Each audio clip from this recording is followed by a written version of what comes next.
This is Saturday, 25th day of October 2025. It is no longer news that Nnamdi Kanu's special counsel Aloy Ejimakor collapses in Kuje Prison. This is a man that left his home to support the peaceful protest against the unjust detention of Nnamdi Kanu. So he did not prepare that he's going to be detained. He did not prepare that there was a calculated attempt to arrest him unjustly and detain him for this long period of time. But this is not just the issue here. The problem here is that you've heard the news that the magistrate court in Kuje, gave them bailing order, like a bail bond. If you fulfill it, you go home. And a lot of protesters, almost all of them, has gone home. They met their, bail condition. Then Sowore was rearrested, and that was a personal issue because of the issue he is having with the Inspector General of Police and Nyesom Wike. Now, not only that, the Aloy Ejimakor, they said that they refused to sign his bail bond. This man has been bailed by the court. They refused to sign his bail bond. Why? Because they want to prolong his stay in the detention. And by so doing, the plan to convict Nnamdi Kanu, that is the game plan. They want to convict him this month we're about to enter, so that there will not be any resistance. Sowore knew what was going on. He knows what is going on. So that was why he was putting pressure. He knows that this is the plan. They're about to convict this man, and he was doing everything possible to put pressure on these people. But the federal government also, knows the game Sowore is playing, that he's aware of their plan. So their plan is now, let us take Omoyinde Sowore out of the picture. This man must not be available when we are going to convict this man, because if he's available, it might lead to chaos, unrest in the country and so on and so forth. Then, Special Counsel to Nnamdi Kanu and Aloy Ejimakor has been very, calculative in his move about this issue and so on and so forth. Most of the time, you will see him writing that he don't support the trial of Nnamdi Kanu and so on and so forth. So, they see the man as also threat. So, what they are doing now, what the Nigeria government, what they are doing at this moment is they want to eliminate every threat that could prevent them not to, complete successfully the conviction of Nnamdi Kanu. Before I told you people that Nnamdi Kanu have stayed for a very long time. So it is not just fair if they release him. That is the mindset of the federal government. They are saying that no, if we just release this man like this, he will not have a condition attached to his release. And then Nnamdi Kanu is not ready to abide to some certain condition like stop Biafra agitation and so on and so forth. So by convicting him, meaning what he did before becomes a criminal something, then the court will now give a restriction. And that will give them some ability to do some illegal things in case this man continues. So they are saying that if we can convict this man, yes, all these stays he have stayed in detention, this period he have stayed in detention, it will now be justifiable. But if you did not convict this man and you've kept him for long, you see, you'll be going to court to explain so many things and so on and so forth. So this is their calculated game plan. And, the issue of Aloy Ejimakor, I hope he goes fully well. I was told that the nurses in Kuje Prison, they are treating him that, he has narrated what happened before he collapsed. So this is a very terrible situation. Now, let us just go through this article from SaharaReporters to see more details about what transpired. And it reads that Aloy Ejimakor, the special counsel to the detained leader of the Indigenous People of Biafra IPOB, Nnamdi Kanu, has fallen ill at Kuje Prison, Abuja, 24 hours after the presiding judge, Abubakar Umar, said a senior magistrate at Kuje refused to sign the bail bond for his release. Why did he refuse to sign the bail bond? That is a story that Aloy Ejimakor is going to tell us when he comes out. And it's not far from what I'm telling you. There is a conspiracy, very heavy conspiracy against Nnamdi Kanu. And it's unfortunate that his people are doing this to him, not outsiders, not foreigners. You see, no matter how many people, how many nations are against Nnamdi Kanu, if his own people are not against him, he will not be in detention. He will not be in detention. So I have seen a lot of people, have seen so many politicians who don't want this man out for just one reason: because of his influence. He commands people. People like all this Umar here, so on and so forth, they will remain irrelevant if Kanu is out. So these are political fear that is making Nnamdi Kanu's detention to become pure political. The article continues, says, SaharaReporters learned that Ejimakor was unable to meet with his counsel, Barrister Maxwell Opara, during the routine visit to the facility. Ejimakor, when he woke up from his situation, narrated that he could not sit straight or stand as nurses at the Kuje Prison are attending to him. SaharaReporters understands that he may be transferred to the hospital. Ejimakor was arrested on Monday with 12 others, including Nnamdi Kanu's younger brother, Prince Emmanuel Kanu, by the Nigerian police during the Free Nnamdi Kanu protest. They were thereafter tear-gassed, beaten, and then transferred to the CID unit of the State Police Command before being detained overnight at the notorious SARS cell known as Abattoir. Just imagine that someone protested and you tear gas the person, you beat the person up. Have you seen any country where such thing happens? No, it is only Nigeria. And this is because the political actors are working free with everything. I mean everything they are doing. They steal, they loot, they commit offense, they will go away with it because the law is no longer effective. And any place that the law is not effective, you know that the place is gone. Now, on the following day, they were driven by the police all the way to Kuje Magistrate without their lawyer, and summarily remanded by the Senior Magistrate, Abubakar Umar Sai'id, who reportedly had a deal with the police to keep them incarcerated. Also on Friday, human rights activist and two-time presidential candidate Sowore was arraigned with Ejimakor and others. The same magistrate granted bail and then disappeared without signing off their bail bond. You just imagine. It's a very calculated attempt. You grant them bail and you refuse to sign the bail bond. Ejimakor is said to be at the clinic being attended at the Kuje Correctional Center by some nurses, where his condition is said to be deteriorating fast. So this is the end of the article from SaharaReporters. This is very unfortunate. This thing is happening before everybody. It is important people keep the record. It is important people speak out. Anything you can do, it is important you do it. It's not only people who are committing injustice. It's also the same thing with the people who are keeping quiet in the face of oppression and injustice. So it is not just the people committing the evil. Do not, become a complicit to this thing by keeping silence. You can write, you can talk, you can do everything possible in your power, because this injustice is not going to last forever. But unfortunately, there are so many things that are attached to this injustice. So many things that are attached to them. You've seen the rate of terrorism, what is going on in Nigeria, and so on and so forth, and nobody cares. Why? Because there is a serious motive why all this insecurity is spreading from one place to the other.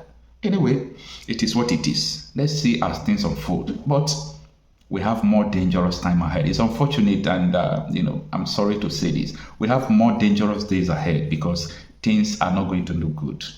But if the courts are keeping somebody for 5 years and they have not been able to try him, is that illegitimate? Of course, the court. You can see. Hasn't the court decided on this matter when it came to the issue of his bail before the Court of Appeal? He was discharged and acquitted. So as far as I'm concerned, you started with the court. Shehu, I, like most Nigerians, are not persuaded in any manner with what is going in the courts. And I will not also be persuaded, whatever judgment, either way or the other, that comes out from the courts. Because there is a deliberate attempt, and I say so when President Buhari was in office. There are people who have committed heinous crimes in this country. They have murdered people, they have kidnapped people, they have raped women, they have killed children, they have done all sorts of things. There are people aiding and abetting them. There are people who have gone to their domain, talking with them. We are aware of helicopters dropping food, dropping ammunition in the bush, which of course our security had the capacity to trap. Shehu, Nnamdi Kanu did not do any of those. But he's in detention. What was the cause? And I told President Buhari, it was because of the ancient hatred you have against the Igbos. I told President Buhari when he was in office, my position has not changed. But why I'm worried? You're looking at me. I told him you had ancient hatred against the Igbos. That was why he kept Nnamdi Kanu there.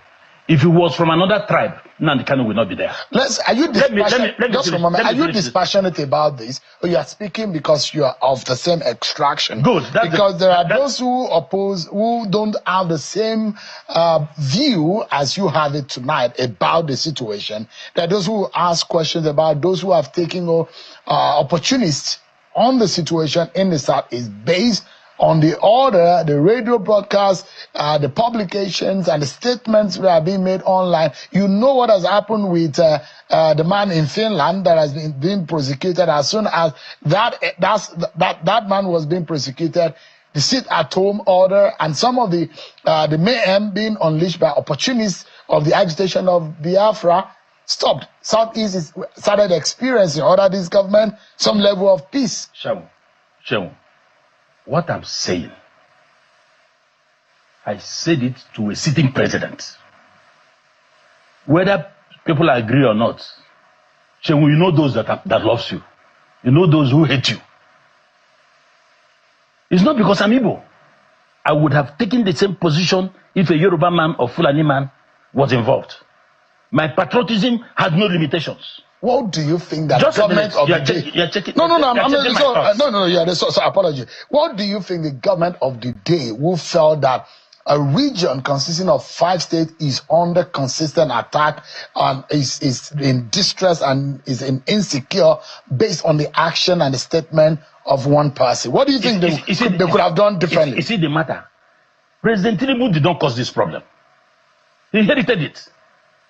President Tinubu has no hand in the detention of Nnamdi Kanu. But what is curious is why he has not taken steps to get him out. He has no hand. He didn't take him there. As a lawyer, you think how easy would that be to establish a non-prosecution on a matter of national security? What is the national security?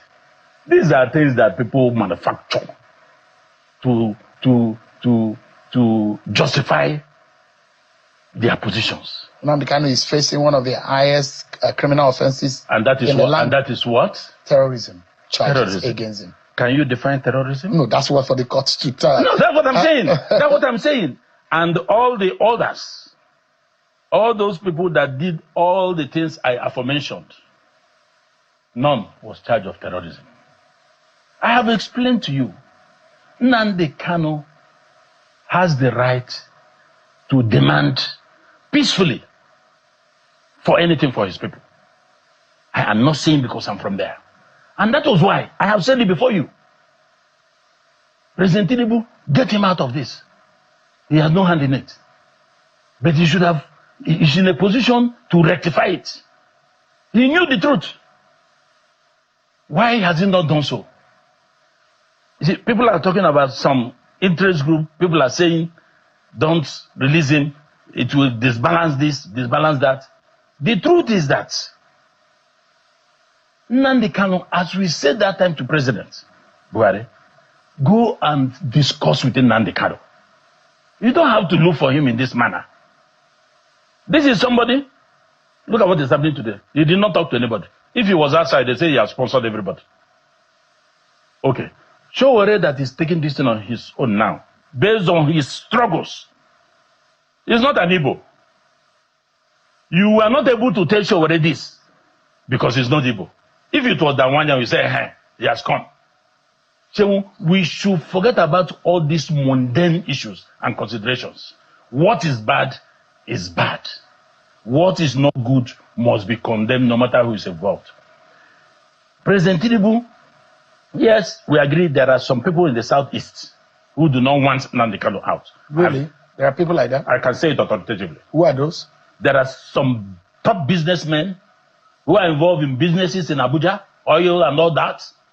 There are some top politicians who are of the view, and which is correct, that if Nnamdi Kanu comes today, there are people whose political career will come to an end permanently without him saying a word.